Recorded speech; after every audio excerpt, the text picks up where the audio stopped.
आखिर में हम बात करेंगे बरतानिया की शहरियत के तलबगारों के लिए खबर आई कि बरतानवी हुकूमत ने इमिग्रेशन पॉलिसी में बड़ी तब्दीली कर दी है, जिसने बहुत सी उम्मीदों पर पानी फेर दिया है। पहले बरतानिया पहुंचने का मतलब था कि 5 साल बाद मुस्तकिल रिहाइश मिल सकती है, मगर अब ये रास्ता लंबा हो गया है, बल्कि बहुत ही लंबा। 5 साल की जगह अब 20 साल इंतज़ार करना होगा, फिर कहीं जाकर बरतानवी शहरियत मिलेगी। दूसरा, सियासी पनाह अब मुकम्मल तहफ़्फ़ुज़ नहीं, सिर्फ वक्ती तहफ़्फ़ुज़ है।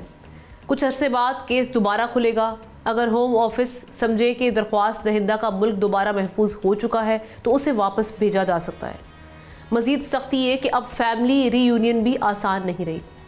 पनाह गुज़ीन अपने घर वालों को ख़ुद नहीं बुला सकेंगे।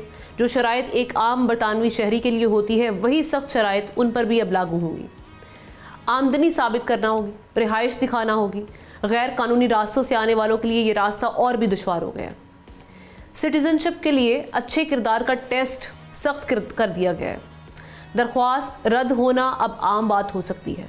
सिर्फ वही लोग बेहतर उम्मीद रख सकते हैं जो बरतानिया में काम करें, सोशल सिक्योरिटी में हिस्सा डालें या रज़ाकाराना काम करें, उन्हें तरजीह मिलेगी।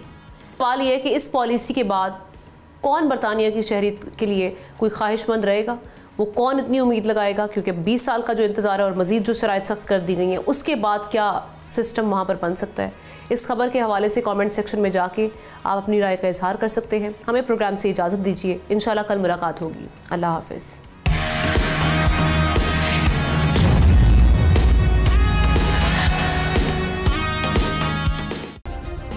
सब्सक्राइब करें और बेल दबाएं ताकि कोई खबर रह न जाए।